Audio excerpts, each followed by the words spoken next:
तो hello everyone, कैसे हो आप सब। मैं हूँ रोशन पांडे और आज हम लोग लक्ष्मीकांत के अगले सीरीज़ पर चलने वाले हैं जो कि है चीफ मिनिस्टर। पूरा आज चीफ मिनिस्टर को कवर करेंगे। तो चलिए चलते हैं।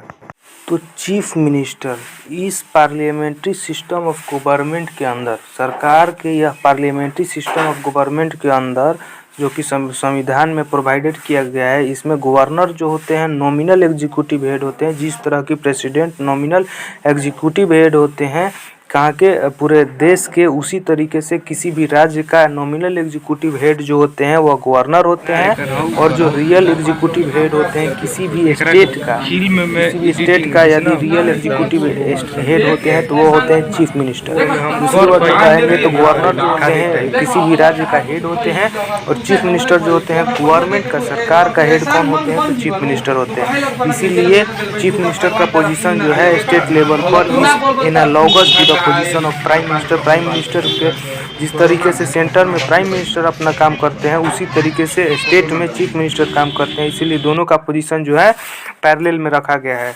अब यह चीफ मिनिस्टर्स का अपॉइंटमेंट कैसे होता है, जितने भी चीफ मिनिस्टर्स राज्यों के होते हैं इनका अपॉइंटमेंट कैसे होता है, तो संविधान जो है डजंट कंटेन, कोई भी स्पेसिफिक प्रोसीजर कंटेन नहीं किया है इनके सिलेक्शन या अपॉइंटमेंट के लिए। किसी भी चीफ मिनिस्टर के सिलेक्शन या अपॉइंटमेंट के लिए कोई भी एक खास तरह के प्रोसीजर्स को संविधान ने नहीं कंटेन किया है। लेकिन आर्टिकल 164 जो है केवल संविधान के एक आर्टिकल जो कि आर्टिकल 164 है वही बताता है चीफ मिनिस्टर के बारे में, जो कि अपॉइंटेड किए जाते हैं। किसके अपॉइंटेड किए जाएंगे? गवर्नर के थ्रू।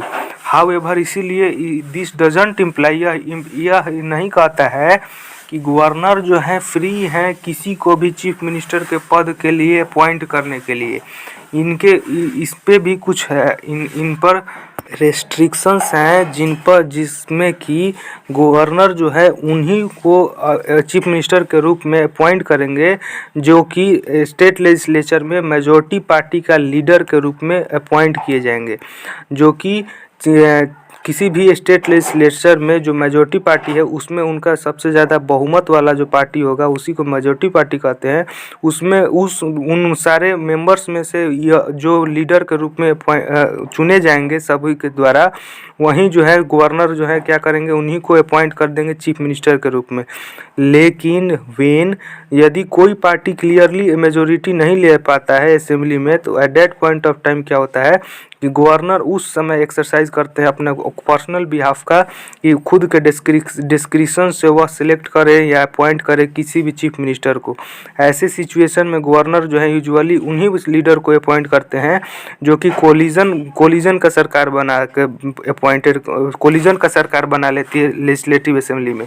या जो सबसे लार्जेस्ट पार्टी होता है उनके लीडर को, जो उनके हेड होते हैं उनको अपॉइंट कर देते हैं गवर्नर किसके रूप में, चीफ मिनिस्टर के रूप में। और उनसे कहते हैं कि वह अपना वोट ऑफ कॉन्फिडेंस दिखाए हाउस में, स्टेट लेजिस्लेचर में कितने समय के अंदर, तो विदिन ए मंथ, एक महीना के अंदर वह अपना वोट ऑफ कॉन्फिडेंस जो है हाउस में दिखाएं। किस कंडीशन पर, जब यदि कोई भी पार्टी मेजॉरिटी अपना शो नहीं करे स्टेट लेजिस्लेटर में, at that point of time governor के पास यह एक सेल्फ पावर है जिसके थ्रू वह किसी भी चीफ मिनिस्टर्स को ऐसे अपॉइंट कर सकते हैं।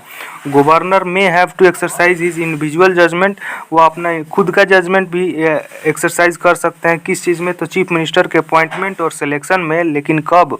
जब चीफ मिनिस्टर अचानक अपने ऑफिस में डाई कर जाए, मर जाए, या और कोई दूसरा ऑब्वियस सक्सेसर उनके बाद नहीं हो। यदि चीफ मिनिस्टर के मरने के बाद उनके कोई ऑब्वियसली उनका दूसरा सक्सेसर नहीं हुआ, at that point of time governor के पास खुद का सेल्फ जजमेंट होता है चीफ मिनिस्टर के अपॉइंटमेंट और सिलेक्शन के लिए। However on the death of the chief minister के डेथ होने के बाद, चीफ मिनिस्टर जब मर जाते हैं तो उस टाइम क्या होता है कि जो रूलिंग पार्टी होते हैं, ruling party usually elects a new leader. उस टाइम जो है जो रूलिंग पार्टी में है वह एक नया लीडर को इलेक्ट कर देती है और जो गवर्नर है उनके पास कोई चॉइस नहीं होता है कि वह उसी पर्सन को अपॉइंट करेंगे जो कि रूलिंग पार्टी के सदस्यों के द्वारा चुना गया है लीडर के रूप में, वही जो है चीफ मिनिस्टर के रूप में अपॉइंट कर दिया जाता है गवर्नर के द्वारा।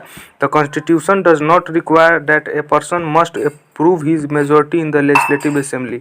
संविधान में यह भी नहीं लिखा गया है कि एक पर्सन जो कि क्या करे, प्रूव करे अपना मेजोरिटी लेजिस्लेटिव असेंबली में चीफ मिनिस्टर के रूप में अपॉइंट होने से पहले।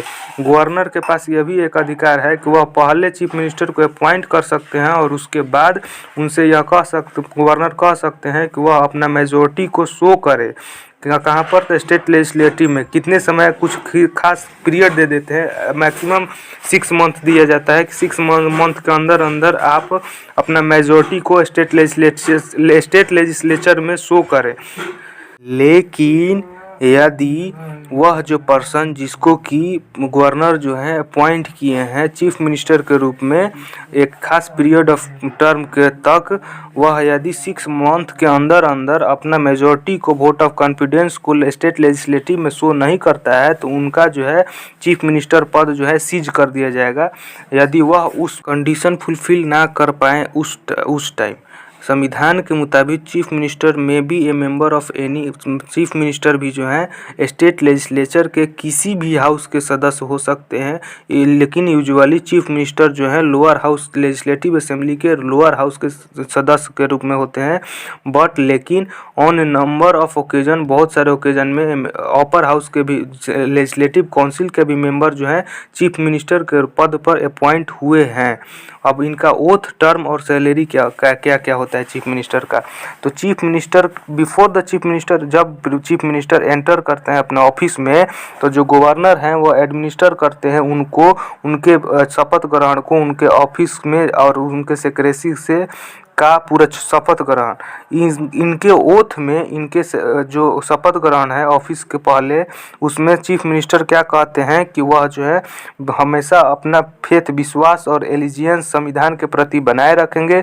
दूसरा पॉइंट वह यही कहते हैं कि वह सोवरेनिटी, इंटीग्रिटी, भारत के अखंडता और एकता को अपहोल्ड करेंगे, बरकरार रखेंगे। फेथफुली और कॉन्शियसली डिस्चार्ज करेंगे अपना ड्यूटी को, हमेशा फेथफुली मतलब विश्वासपूर्ण अपना काम करेंगे, वर्क को करेंगे। और उसके बाद कहते हैं कि जो to do right to all manner of people in accordance with the constitution and the law, संविधान और उसके नियम के साथ में चलेंगे बिना किसी फियर या फेवर के, एफेक्शन या इलविल के।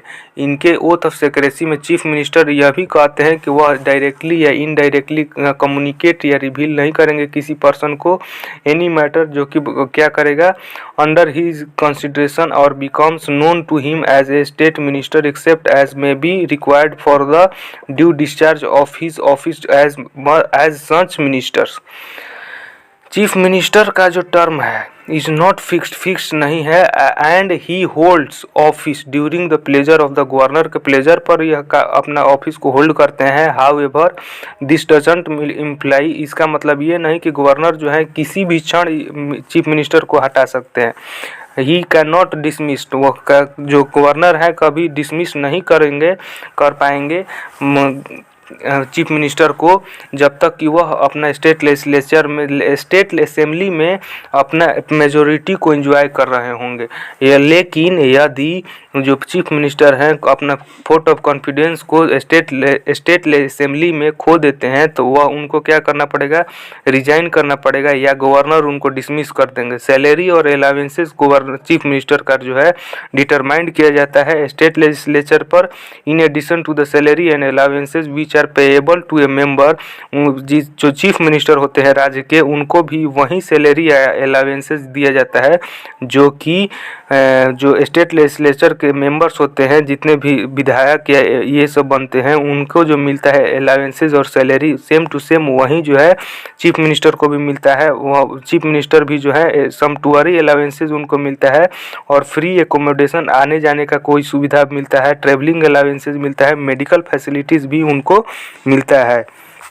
तो आई होप गाइज ये आप सबको इन्फॉर्मेटिव लगा होगा, अच्छा लगा होगा तो लाइक शेयर सब्सक्राइब जरूर कीजिएगा और मुझे ज़्यादा से ज़्यादा सपोर्ट कीजिएगा ताकि ऐसे ही मैं आगे भी वीडियो बनाता रहूं, आप सबको दिखाता रहूं और आप सबको और भी ज़्यादा से ज़्यादा इन्फॉर्मेशन शेयर करूं। तब तक के लिए जय हिंद, जय भारत, वंदे मातरम और अपना हेल्थ का ख्याल रखिएगा।